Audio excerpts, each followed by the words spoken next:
Hello all, welcome back to my channel. ನಾನು ಶಿವಲೀಲಾ. ಎಲ್ಲರೂ ಹೇಗಿದ್ದೀರಾ? ಎಲ್ಲರೂ ತುಂಬಾ ಚೆನ್ನಾಗಿದ್ದೀರಾ ಅಂದ್ಕೊಳ್ತೀನಿ. ಫ್ರೆಂಡ್ಸ್, ಇವತ್ತು ನಾನು ಒಂದು ಸೂಪರ್ ಆದಂಥ ಚಾಕ್ಲೇಟ್ ಕೇಕ್ನ ಮಾಡಿ ತೋರಿಸ್ತಾ ಇದ್ದೀನಿ. ಇದನ್ನು ಮಾಡೋದು ತುಂಬಾ ಈಸಿ, ಹಾಗೆ ಕಡಿಮೆ ಇಂಗ್ರೀಡಿಯೆಂಟ್ಸ್ನ ಬಳಸಿ ಎಗ್ಗನ್ನು ಹಾಕದೇ ಈ ಕೇಕ್ನ ಮಾಡೋದು ತುಂಬಾ ಈಸಿ. ಅದಕ್ಕಿಂತ ಮೊದಲು ಫ್ರೆಂಡ್ಸ್, ನನ್ನ ವೀಡಿಯೋಸ್ಗಳನ್ನ ನೋಡ್ತಾ ಇದ್ದೀರಿ ಬಟ್ ಚಾನಲ್ಗೆ ಸಬ್ಸ್ಕ್ರೈಬ್ ಆಗ್ತಾಯಿಲ್ಲ. ಪ್ಲೀಸ್ ಚಾನಲ್ಗೆ ಸಬ್ಸ್ಕ್ರೈಬ್ ಆಗಿ ನನಗೆ ಸಪೋರ್ಟ್ ಮಾಡಿ. ಬನ್ನಿ, ಈಗ ಕೇಕ್ ಮಾಡೋದಕ್ಕೆ ನಾನು ಸೂಜಿ ರವೆನ ತೊಗೊಂಡಿದ್ದೀನಿ. ಈ ಬೌಲಲ್ಲಿ 2 ಬೌಲಷ್ಟು ಸೂಜಿ ರವೆನ ತೊಗೊಂಡಿದ್ದೀನಿ. ಈಗ ಇದನ್ನು ನಾನು ಈ ಬೌಲಲ್ಲಿ ನೋಡಿ ಮಿಕ್ಸರ್ ಜಾರ್ಗೆ ಹಾಕ್ತಾ ಇದ್ದೀನಿ. 2 ಬೌಲಷ್ಟು ತೊಗೊಂಡಿದ್ದೀನಿ. ಈಗ ಗ್ರೈಂಡ್ ಮಾಡ್ಕೊಂಬರ್ತೀನಿ. ಸಾಫ್ಟಾಗಿ ಇದನ್ನು ಗ್ರೈಂಡ್ ಮಾಡ್ಕೋಬೇಕು. ನೋಡಿ ಎಷ್ಟು ಸಾಫ್ಟಾಗಿ ಗ್ರೈಂಡ್ ಆಗಿದೆ. ಈಗ ಸೂಜಿ ರವೆ ತೊಗೊಂಡಿದ್ನಲ್ಲ, ಅದೇ ಬೌಲಲ್ಲಿ 1 ಕಪ್ಪು ಸಕ್ಕರೆನೂ ಕೂಡ ಹಾಕಿ ಇದನ್ನು ಗ್ರೈಂಡ್ ಮಾಡ್ಕೊಂಬರ್ತೀನಿ. ನೋಡಿ ಸಕ್ಕರೆ ಹಾಗೂ ಸೂಜಿ ರವೆ ಎಷ್ಟು ಸಾಫ್ಟಾಗಿ ಗ್ರೈಂಡ್ ಆಗಿದೆ. ಈಗ 1 ಕಪ್ನಷ್ಟು, ಅರ್ಧ ಕಪ್ಪು ಸ್ಮಾಲ್ ಕಪ್ಪಲ್ಲಿ ಮೊಸರು, ಹಾಗೆ ಒಂದು ಅರ್ಧ ಕಪ್ನಷ್ಟು ಸಕ್ಕರೆನ ಹಾಕಿ ಇದನ್ನು 1-2 ಸ್ಪೂನಷ್ಟು ಆಯಿಲ್ನ ಹಾಕಿ ನಾವು ಇದನ್ನು ಚೆನ್ನಾಗಿ ಮಿಕ್ಸ್ ಮಾಡ್ಕೋಬೇಕು. ಮಿಕ್ಸ್ ಮಾಡಿ ಇದಕ್ಕೆ ಸಕ್ಕರೆ ಎಲ್ಲ ಕರಗೋ ಹಾಗೆ ಮಿಕ್ಸ್ ಮಾಡಿ ಚೆನ್ನಾಗಿ ಪಲ್ಪಿಯಾಗಿ ಬರುತ್ತೆ. ಹಾಗೆ ಕೇಕು ಕೂಡ ತುಂಬಾ ಚೆನ್ನಾಗಿರುತ್ತೆ ತಿನ್ನೋದಕ್ಕೆ. ಇದಕ್ಕೆ ನಾವು ಮೈದಾ ಹಿಟ್ಟನ್ನು ಹಾಕಿಲ್ಲ, ಮೊಟ್ಟೆನ ಹಾಕಿಲ್ಲ, ಸುಲಭವಾಗಿ ಮಾಡ್ಕೋಬೋದು. ಮೊಟ್ಟೆನ ತಿನ್ನೋದಕ್ಕೆ ಇಷ್ಟ ಆಗೋದಿಲ್ಲ ಅಲ್ಲ, ಅವರು ಈ ಥರ ಕೇಕ್ನ ಮಾಡ್ಕೊಳ್ತೀನಿ, ತುಂಬಾ ಚೆನ್ನಾಗಿರುತ್ತೆ. ಈಗ ನೋಡಿ ಒಂದು ಸ್ವಲ್ಪ ಹಾಲನ್ನ ಹಾಕ್ತಾಯಿದ್ದೀನಿ. ಒಂದು ಅರ್ಧ ಕಪ್ನಷ್ಟು ಹಾಲನ್ನ ಹಾಕಿ ಮತ್ತೆ ಇದನ್ನು ನಾನು ಚೆನ್ನಾಗಿ ಮಿಕ್ಸ್ ಮಾಡ್ಕೊಳ್ತೀನಿ. ನೋಡಿ ಈಗ ಇದು ರೆಡಿ ಆಯಿತು. ಇಷ್ಟಾದರೆ ಸಾಕು. ಈಗ ಇದಕ್ಕೆ ನಾನು ಮಿಕ್ಸರ್ ಜಾರಿಗೆ ಅರ್ಧ ಕಪ್ನಷ್ಟು ಕೊಕ್ಕೋ ಪೌಡ್ರು ಹಾಗೆ ಒಂದು ಅರ್ಧ ಕಪ್ನಷ್ಟು ಎಣ್ಣೆನ ಹಾಕಿ ಮತ್ತೆ ಇದನ್ನು ನಾನು ಒಂದು ರೌಂಡ್ ಗ್ರೈಂಡ್ ಮಾಡ್ಕೊಂಬರ್ತೀನಿ. ಹಾಗೆ ಹಾಲನ್ನು ಕೂಡ ಒಂದು ಅರ್ಧ ಕಪ್ನಷ್ಟು ಹಾಲನ್ನ ಹಾಕ್ತಾಯಿದ್ದೀನಿ. ನಾನು 2 ಕಪ್ ಸೂಜಿ ರವೆ ತೊಗೊಂಡಿದ್ದೀನಿ, ಅದಕ್ಕೆ ಸ್ವಲ್ಪ ಕ್ವಾಂಟಿಟಿ ಜಾಸ್ತಿ ಇದೆ. ನೋಡಿ ನಿಮಗೆ ಎಷ್ಟು ಬೇಕೋ ಅಷ್ಟನ್ನು ನೋಡಿ ಹಾಕ್ಕೊಳ್ಳಿ. ಈಗ ನೋಡಿ ನಾನು ಕೊಕ್ಕೋ ಪೌಡ್ರು, ಹಾಲು ಹಾಗೆ ಎಣ್ಣೆ ಎಲ್ಲ ಚೆನ್ನಾಗಿ ಗ್ರೈಂಡ್ ಮಾಡಿದ್ದೀನಿ.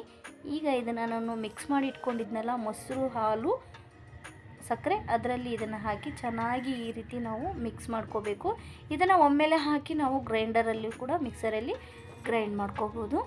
ನೋಡಿ ಈ ರೀತಿ ರೆಡಿ ಆದರೆ ಸಾಕು. ಇದನ್ನು ಚೆನ್ನಾಗಿ ನಾವು ಗಂಟಿಲ್ಲದೆ ಇರೋ ಥರ ಮಿಕ್ಸ್ ಮಾಡ್ಕೋಬೇಕು. ಕೇಕು ತಿನ್ನೋದಕ್ಕೆ ತುಂಬಾ ಚೆನ್ನಾಗಿರುತ್ತೆ. ಹಾಗೆ ನಾನು ಶೇಂಗಾನ ಹುರಿದಿಟ್ಕೊಂಡಿದ್ದೆ, ಹಾಗೆ ಸ್ವಲ್ಪ ಡ್ರೈ ಫ್ರೂಟ್ಸ್ನ ತೊಗೊಂಡಿದ್ದೆ. ಅದಕ್ಕೆ ಸ್ವಲ್ಪ ಮೈದಾ ಹಿಟ್ಟನ್ನು ಹಾಕಿ ಮಿಕ್ಸ್ ಮಾಡ್ಕೋಬೇಕು. ಕೇಕಲ್ಲಿ ತಿನ್ನೋದಕ್ಕೆ ಚೆನ್ನಾಗಿ ಸಿಗುತ್ತೆ. ಮೈದಾ ಹಿಟ್ಟನ್ನ ಹಾಕಿ ಒಂದು ಸ್ವಲ್ಪ ಮಿಕ್ಸ್ ಮಾಡಿ ಕೇಕ್ ಬ್ಯಾಟರ್ಗೆ ಇದನ್ನು ಹಾಕ್ಕೊಳ್ಳಿ, ತುಂಬಾ ಚೆನ್ನಾಗಿ ಇರುತ್ತೆ. ಶೇಂಗಾನ ಸ್ವಲ್ಪ ಜಾಸ್ತಿನೂ ಕೂಡ ಹಾಕ್ಕೋಬೋದು. ನಾನು ಒಂದು 3 ಸ್ಪೂನಷ್ಟು ಶೇಂಗಾ ಹಾಗೆ ಸ್ವಲ್ಪ ಡ್ರೈ ಫ್ರೂಟ್ಸ್ನ ಹಾಕ್ತಾಯಿದ್ದೀನಿ. ಹಾಕಿ ನೋಡಿ ಇದನ್ನು ಚೆನ್ನಾಗಿ ಮಿಕ್ಸ್ ಮಾಡಿ ನಾವು ಕೇಕ್ನ ರೆಡಿ ಮಾಡ್ಬೋದು. ತುಂಬಾ ಈಸಿ ಈ ಕೇಕ್ನ ಮಾಡೋದು. ಬರ್ಡೇ ಏನಾದರೂ ಸ್ಪೆಷಲ್ ಡೇಸ್ಗಳಿದ್ದರೆ ಈ ಥರ ಕೇಕ್ನ ಮಾಡಿ ತುಂಬಾ ಚೆನ್ನಾಗಿರುತ್ತೆ. ಈಗ ಇದನ್ನು ನಾನು ಒಂದು 10 ನಿಮಿಷ ನೆನೆಯೋದಕ್ಕೆ ಇಡ್ತೀನಿ. ನೋಡಿ ಚೆನ್ನಾಗಿ ನೆಂದಿದೆ.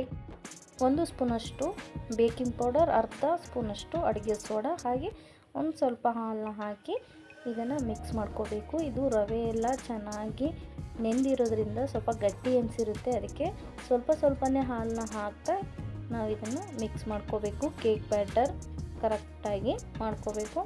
ತೀರಾ ಜಾಸ್ತಿ ತೆಳುವು ಬೇಡ, ಗಟ್ಟಿನೂ ಬೇಡ. ಈಗ ಕೇಕ್ ಪ್ಯಾನ್ ತೊಗೊಂಡಿದ್ದೀನಿ, ಅದಕ್ಕೆ 1 ಸ್ಪೂನು ಆಯಿಲ್ನ ಹಾಕಿ ಪ್ಯಾನ್ಗೆ ಎಲ್ಲ ಚೆನ್ನಾಗಿ ಆಯಿಲ್ನ ಹಚ್ತಾ ಇದ್ದೀನಿ. ಬಟರ್ ಪೇಪರ್ ಇದ್ದರೆ ಅದನ್ನು ಕೂಡ ನೀವು ಹಾಕೋಬೋದು. ಈಗ ನೋಡಿ ಸ್ವಲ್ಪ ಮೈದಾ ಹಿಟ್ಟನ್ನ ಹಾಕಿ ಕೇಕ್ ಪ್ಯಾನ್ಗೆ ಈ ರೀತಿ ಮಿಕ್ಸ್ ಮಾಡ್ಕೋಬೇಕು. ಈ ರೀತಿ ಮಾಡೋದ್ರಿಂದ ಕೇಕು ಒಂದು ಚೂರು ಅಂಟ್ಕೊಳ್ಳೋದಿಲ್ಲ. ಕೇಕ್ ಎಷ್ಟು ಚೆನ್ನಾಗಿ ಬರುತ್ತೆ ಅಂತ ನೀವೇ ನೋಡಿ, ಸೂಪರಾಗಿರುತ್ತೆ. ಈಗ ಕೇಕ್ ಬ್ಯಾಟರ್ನ ನಾನು ಇದರಲ್ಲಿ ಹಾಕ್ತಾಯಿದ್ದೀನಿ. ಕೇಕ್ ಪ್ಯಾನಲ್ಲಿ ಸ್ವಲ್ಪ ಜಾಸ್ತಿ ಆಗಿದೆ ನೋಡಿ. ಈಗ ಇದನ್ನು ಈ ಸ್ಪೂನಲ್ಲಿ ನಾನು ಎಲ್ಲದನ್ನು ಚೆನ್ನಾಗಿ ಮಿಕ್ಸ್ ಮಾಡ್ಕೊಳ್ತೀನಿ. ಈಗ ಸ್ವಲ್ಪ ಫ್ರೂಟಿ ಹಾಗೆ ಸ್ವಲ್ಪ ಬಾದಾಮಿನ, ಗೋಡಂಬಿನ ಹಾಕ್ಕೊಳ್ತಾ ಇದ್ದೀನಿ. ಗೋಡಂಬಿನ ಹಾಕಿ ಸ್ವಲ್ಪ ಫ್ರೂಟಿನೂ ಕೂಡ ಹಾಕ್ಕೋಬೋದು, ಬಾದಾಮಿನೂ ಹಾಕ್ಬೋದು, ತುಂಬಾ ಚೆನ್ನಾಗಿರುತ್ತೆ. ಈಗ ನೋಡಿ ಒಂದು ಹಳೆಯ ಬಾಣಲಿ ತೊಗೊಂಡಿದ್ದೀನಿ. ಕುಕ್ಕರಲ್ಲಾದರೂ ಕೂಡ ನಾವು ಇದನ್ನು ಮಾಡ್ಕೋಬೋದು. ಬಾಣಲಿಗೆ ಸ್ವಲ್ಪ ಉಪ್ಪನ್ನು ಹಾಕ್ತಾಯಿದ್ದೀನಿ. ಹಳೆ ಪಾತ್ರೆ ಆದರೆ ತುಂಬಾ ಒಳ್ಳೆಯದು. ಈಗ ಇದನ್ನು ಸ್ವಲ್ಪ ಒಂದು 10 ನಿಮಿಷ ಬಿಸಿಯಾಗೋದಕ್ಕೆ ಬಿಡಬೇಕು. ಈ ರೀತಿ ಬಿಸಿಯಾಗೋದ್ರಿಂದ ಕೇಕು ತುಂಬಾ ಚೆನ್ನಾಗಿ ಬರುತ್ತೆ. ನೋಡಿ ಈಗ 10 ನಿಮಿಷ ಆಗಿದೆ, ಪಾತ್ರೆ ಚೆನ್ನಾಗಿ ಬಿಸಿಯಾಗಿದೆ. ಈಗ ಕೇಕ್ ಪ್ಯಾನ್ನ ನಾನು ಇದರಲ್ಲಿಟ್ಟು ಇದನ್ನು ಒಂದು 30 ನಿಮಿಷ ಲೋ ಫ್ಲೇಮಲ್ಲಿ ಇದನ್ನು ಬೇಯಿಸ್ಕೊಳ್ತೀನಿ. ಲಿಡ್ ಕ್ಲೋಸ್ ಮಾಡಿ ಲೋ ಫ್ಲೇಮಲ್ಲಿ ಇಟ್ಟು ಬೇಯಿಸ್ಕೋಬೇಕು. ನೋಡಿ ಇವಾಗ 30 ಮಿನಿಟ್ಸ್ ಆಗಿದೆ. ಕೇಕು ಕೂಡ ಎಷ್ಟು ಚೆನ್ನಾಗಿ ಬಂದಿದೆ ಅಲ್ವಾ. ಈಗ ಇದನ್ನು ಟೂತ್ ಪಿಕ್ಕಿಂದ ಚೆಕ್ ಮಾಡಿ ಈಗ ನಾವು ಇದನ್ನು ತೆಗಿಬೇಕು. ನೋಡಿ ಎಷ್ಟು ಸೂಪರಾಗಿ ಬಂದಿದೆ. ಈಗ ಒಂದು ಪ್ಲೇಟ್ನ ಈ ರೀತಿ ಇಟ್ಟು ಉಲ್ಟಾ ತಿರುಗಿಸಿ ನಾವು ಇದನ್ನು ಒಂದೆರಡು ಸರಿ ಟ್ಯಾಪ್ ಮಾಡಿಕೊಂಡ್ರೆ ಸಾಕು. ಕೇಕು ಚೂರು ಅಂಟ್ಕೊಳ್ದೇನೆ ಚೆನ್ನಾಗಿ ಬರುತ್ತೆ. ನೋಡಿ ನಾನು ಯಾವುದೇ ಬಟರ್ ಪೇಪರ್ ಆಗಲಿ ಏನೂ ಹಾಕಿಲ್ಲ, ಎಣ್ಣೆ ಹಾಗೆ ಮೈದಾ ಹಿಟ್ಟನ್ನ ಹಾಕಿದ್ದೆ. ಎಷ್ಟು ಚೆನ್ನಾಗಿ ಬಂದಿದೆ ಅಲ್ವಾ ಕೇಕು. ಈಗ ಇದನ್ನು ಕಟ್ ಮಾಡಿ ತೋರಿಸ್ತೀನಿ ನೋಡಿ. ನಿಮಗೆ ಕಟ್ ಮಾಡೋದ್ರಲ್ಲೇ ಗೊತ್ತಾಗುತ್ತೆ ಕೇಕು ಎಷ್ಟು ಸಾಫ್ಟಾಗಿ ಬಂದಿದೆ ಅಂತ. ಈ ರೀತಿ ಕೇಕ್ನ ಮನೆಯಲ್ಲೇ ಮಾಡ್ಕೋಬೋದು, ತುಂಬಾ ಒಳ್ಳೆಯದು.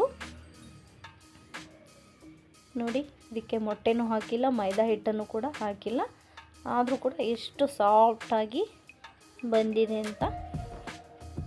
ಇಷ್ಟು ಈಸಿಯಾಗಿ ಕೇಕ್ನ ನಾವೇ ಮನೆಯಲ್ಲಿ ಮಾಡ್ಕೋಬೋದು. ಫ್ರೂಟಿ ಗ್ರೀನ್ ಕಲರ್ ಹಾಕಿರೋದ್ರಿಂದ ಮೇಲ್ಗಡೆ ಆ ರೀತಿ ಕಲರ್ ಆಗಿದೆ. ನೋಡಿ ಎಷ್ಟು ಸಾಫ್ಟಾಗಿದೆ. ಮಕ್ಕಳಿಗೆ ಈ ರೀತಿ ಕೇಕ್ನ ಮಾಡಿ ಇಟ್ಟರೆ ನಾವು ಸ್ನ್ಯಾಕ್ಸ್ ರೆಸಿಪಿಗೆ ಡೈಲಿ ಹಾಕಿ ಕಳಿಸ್ಬೋದು ಅಂತಲೇ ಹೇಳ್ತೀನಿ. ಹೊರಗಡೆಯಿಂದ ತಂದು ಕೊಡೋದಕ್ಕಿಂತ ಮನೆಯಲ್ಲೇ ಈ ರೀತಿ ಸಾಫ್ಟಾಗಿ ಕೇಕ್ನ ಮಾಡಿಕೊಡ್ಬೋದು. ಹಾಗಿದ್ರೆ ಈ ಕೇಕ್ ರೆಸಿಪಿನ ನೀವು ಮನೆಯಲ್ಲಿ ಒಂದ್ಸರಿ ಟ್ರೈ ಮಾಡಿ, ತುಂಬಾ ಚೆನ್ನಾಗಿ ಬರುತ್ತೆ. ಈ ಕೇಕ್ ರೆಸಿಪಿ ಮಾಡುವ ವಿಧಾನ ನಿಮಗೆಲ್ರಿಗೂ, ಚಾಕ್ಲೇಟ್ ಕೇಕ್ ಮಾಡುವ ವಿಧಾನ ನಿಮಗೆಲ್ರಿಗೂ ಖಂಡಿತವಾಗ್ಲೂ ಇಷ್ಟವಾಗಿರುತ್ತೆ ಅಂದ್ಕೊಳ್ತೀನಿ. ಇಷ್ಟವಾಗಿದ್ದರೆ ಪ್ಲೀಸ್ ನನ್ನ ಚಾನಲ್ಗೆ ಸಬ್ಸ್ಕ್ರೈಬ್ ಆಗಿ ಸಪೋರ್ಟ್ ಮಾಡಿ, ನನ್ನ ವೀಡಿಯೋಸ್ಗಳನ್ನ ಶೇರ್ ಮಾಡಿ. ಮತ್ತೆ ಸಿಗ್ತೀನಿ ಇನ್ನೊಂದು ಹೊಸದಾದಂಥ ರೆಸಿಪಿಯೊಂದಿಗೆ.